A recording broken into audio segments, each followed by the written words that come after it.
wabarakatuh. Bismillah. Alhamdulillah wassalatu wassalamu ala Rasulillah wa ala alihi wa ashabihi wa mawala ma ba'du. Puji syukur hanya milik Allah, salawat dan salam semoga tercurah terlimpah untuk Rasulullah sallallahu alaihi wasallam. Hadirin kaum muslimin yang dimuliakan Allah. Kita lanjutkan kembali ke surat Al-Qadar ayat kedua. A'udzubillahi minasyaitonirrajim. Bismillahirrahmanirrahim. Wa ma adraka ma Lailatul Qadr. Lailatul Qadri khairum min alfi syahr.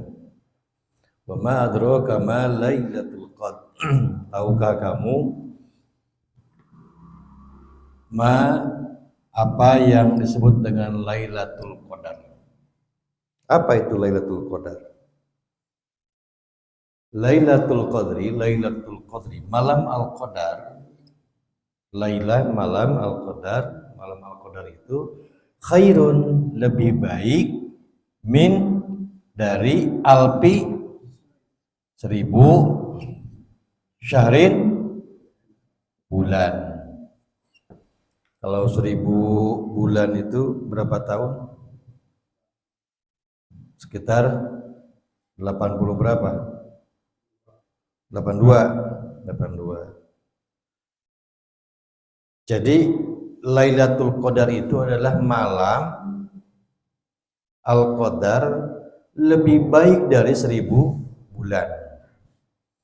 Kalau yang lebih baik 1000, yang lebih baik dari 1000 berapa?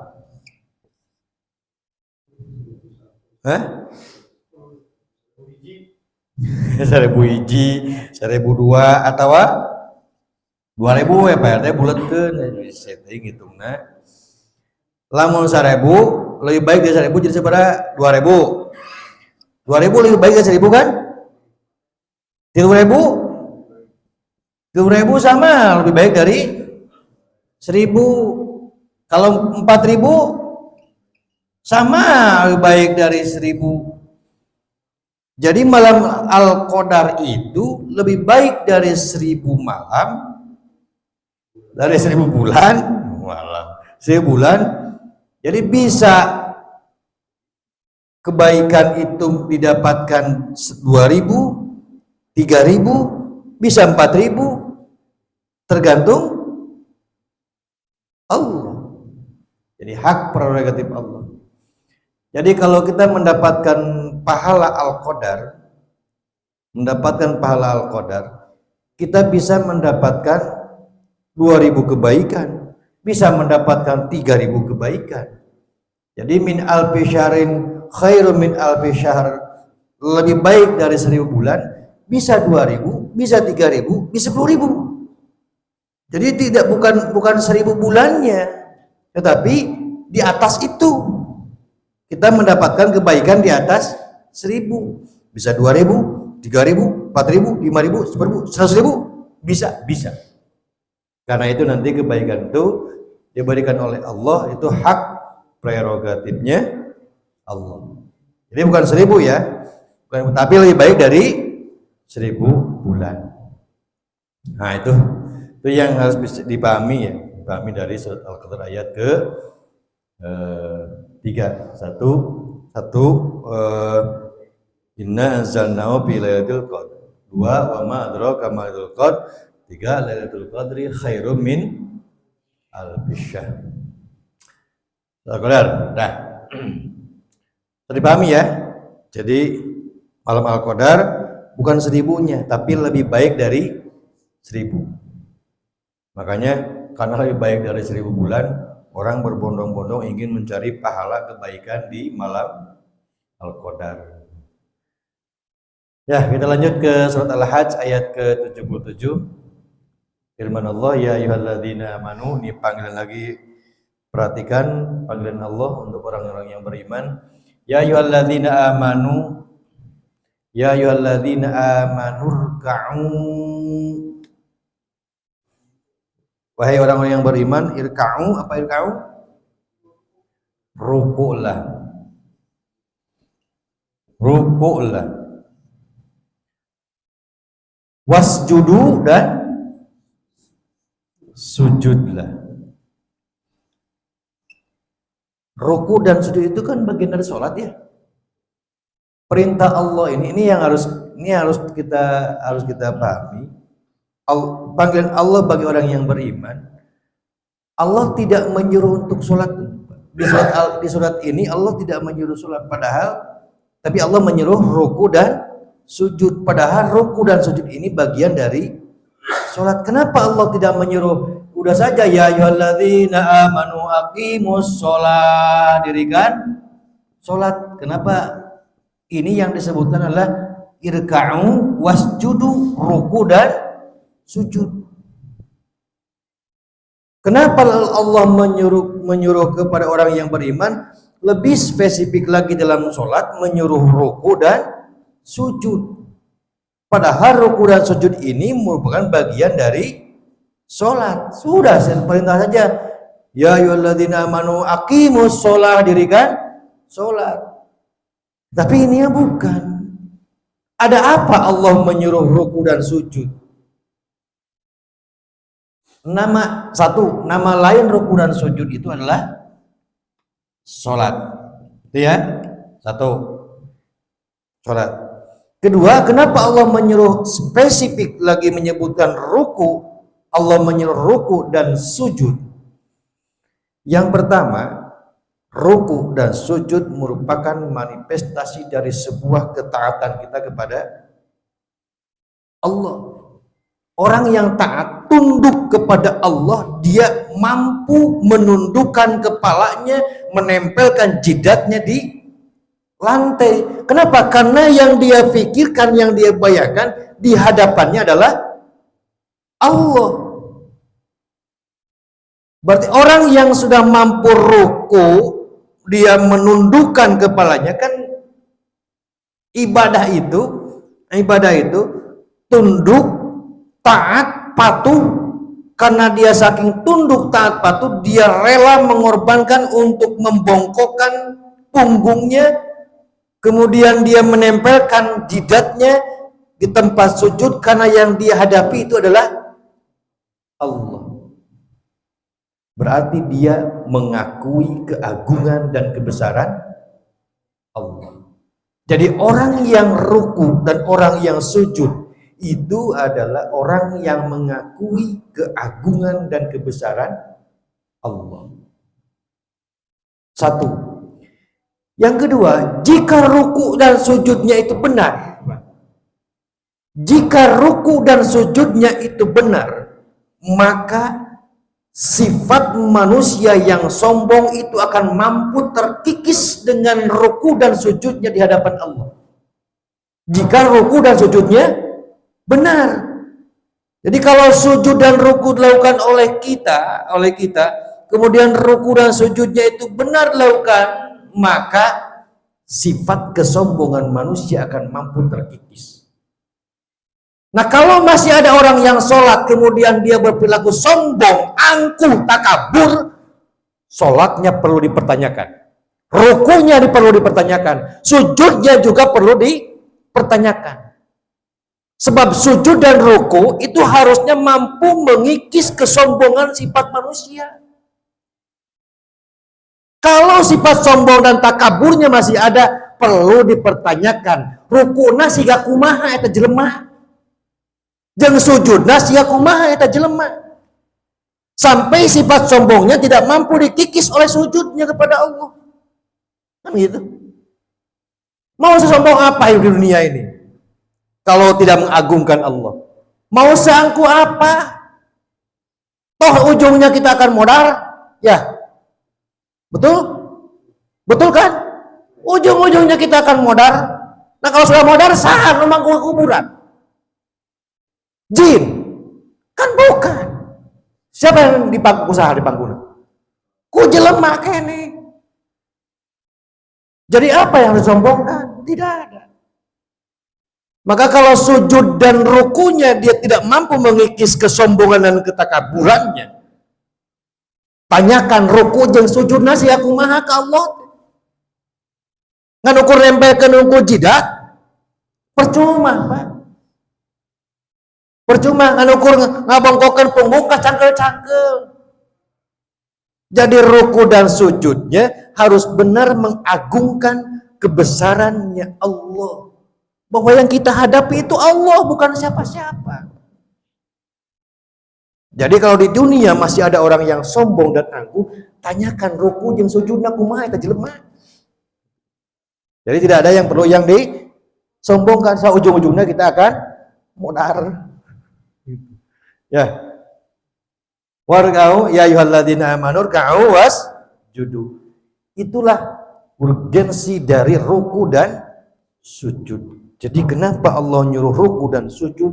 Di situ ada makna yang tersimpan, yang jarang sekali orang tahu. Dia hanya sujud, dia hanya ruku, tapi tidak tahu rukunya, sujudnya mampu merubah, mengikis kesombongan dirinya. Harusnya seperti itu. Warkamu wasjudu. Makanya di surat Al-Hijr ayat 98, fasabbih, maka bertasbihlah, bihamdi dengan memuji Rabbika Tuhanmu. Ini wakum minas sajidin, dan jadilah jadi orang yang suka sujud. Karena orang yang suka sujud orang yang dicintai oleh Allah. Lantas Rasulullah kemudian menyampaikan, alaika bikathratis sujud, maka bagimu diwajibkan untuk memperbanyak sujud. Perbanyaklah sujud. Lillahi, tapi harus karena Allah. Maka tadi saya bilang, sujudnya harus karena Allah, mengakui bahwa di depan mengagungkan kebesaran Allah. Bukan sujud ngan ukur nempelkeun jidat dina lantai. Bukan ruku ngan saukur membungkukan punggung ka cangkel-cangkel, Pak. Tetapi ruku dan sujud itu harus mampu mengagungkan kebesaran Allah. Because what is sujud lillah, perbanyaklah sujud karena Allah.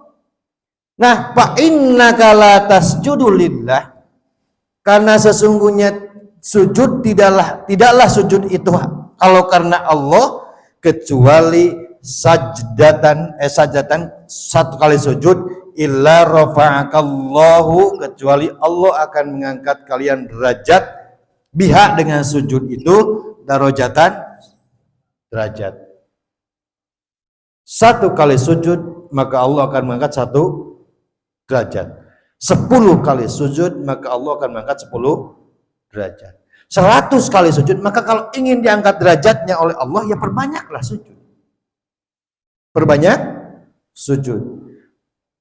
2, wahatta, angka akan dihapus darimu biha, dengan sujud itu, khotiatan, kesalahan.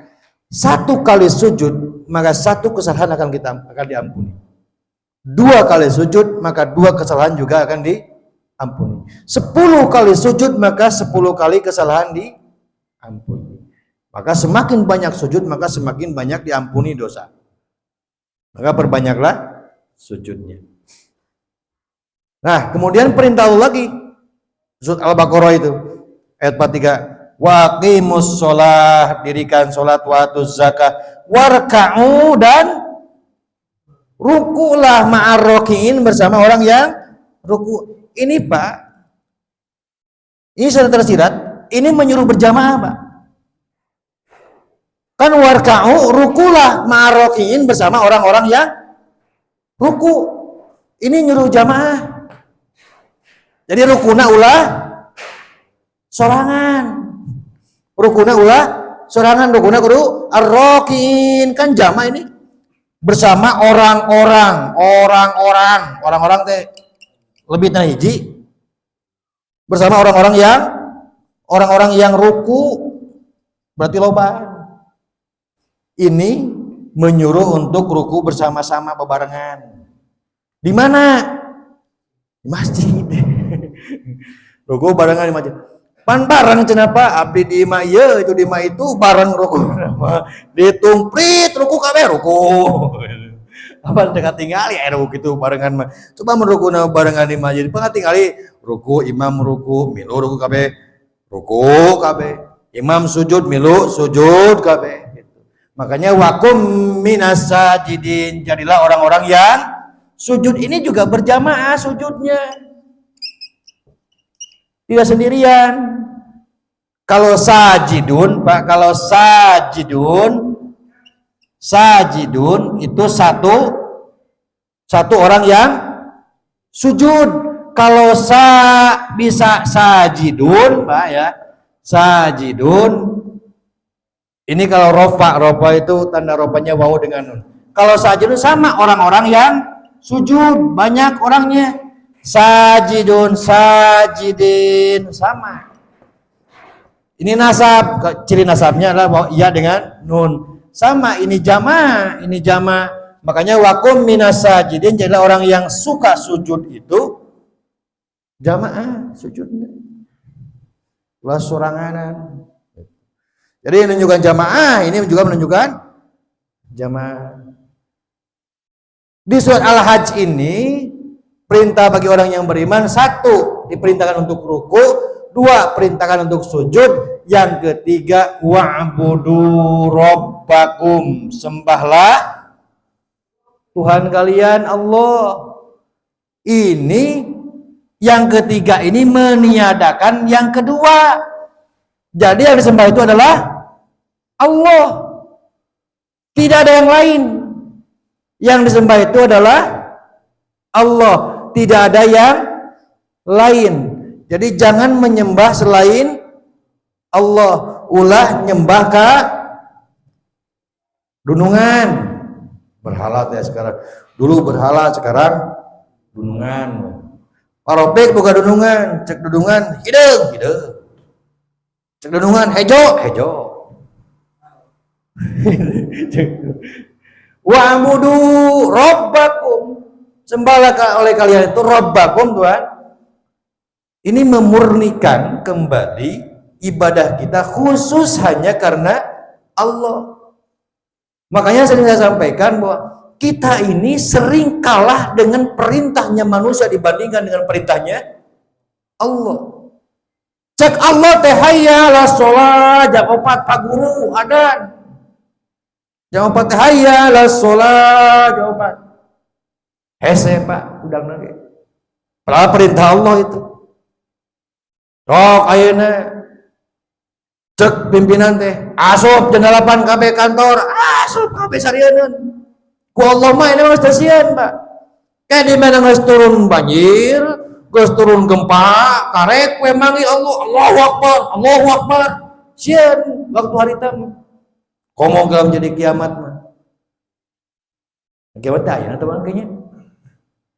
Bade ayeuna bade engke. Ayeuna teh gimana?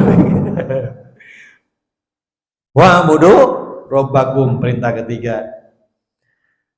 Perintah keempatnya waf'alul khair. Waf'alu, dan kerjakan al khair, bekerjalah dengan bekerjalah dengan kerja yang baik. Berbuat kebaikanlah. Berbuat terus kebaikan, berbuat kebaikan dengan Allah, terus menjalankan perintah Allah sesuai dengan aturan Allah. Berbuat kebaikan sesama manusia, buat manusia itu senang, tersenyum dengan sikap kita. Buat manusia itu kita menjadi manfaat di hadapan manusia.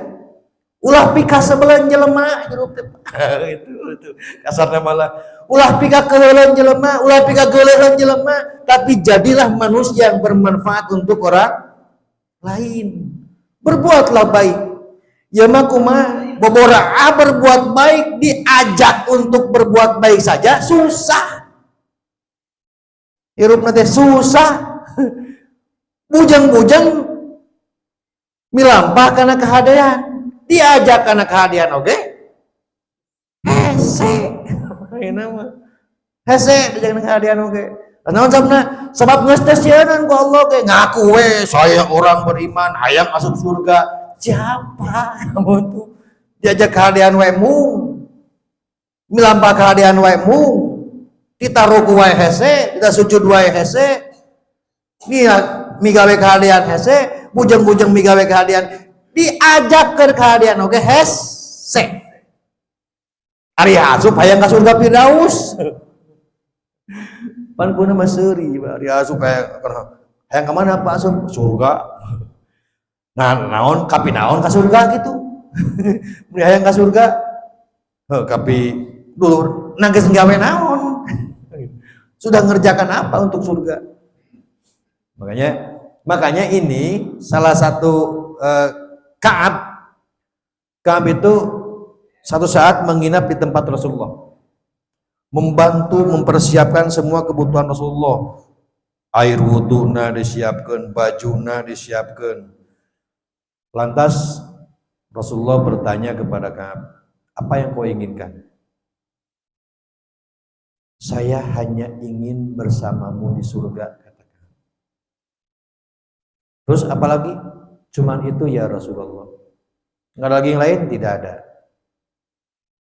Bantulah, kata Rasulullah, bantulah saya untuk membuat kebaikan kepadamu supaya kamu bisa banyak berbuat sujud kepada Allah. Nah, kalau ingin masuk surga adalah dengan memperbanyak sujud. Hayang masuk ke surga, sujudnya hares. Sujudnya tidak berpengaruh terhadap perilaku. Waqum waf'alul khaira, berbuatlah kebaikan, terus berbuat kebaikan. Nah, salah satunya satu berbuat kebaikan itu tuh yang sedang memperbaiki sumur. Itu berbuat kebaikan itu. Nggak pernah berhenti berbuat kebaikan. Tanya ente digaji ente dah yang ke surga itu mah. Bayar teh yang bayar resem.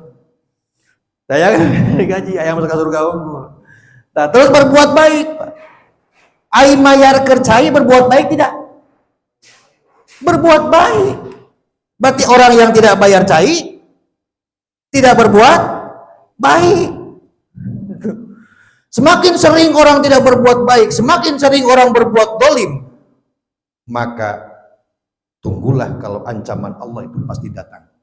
Salah satu ancaman dan bencana Allah adalah kemarau cai. Jadi ulah nyalahkeun teuing ka PRT yang paraksa cai.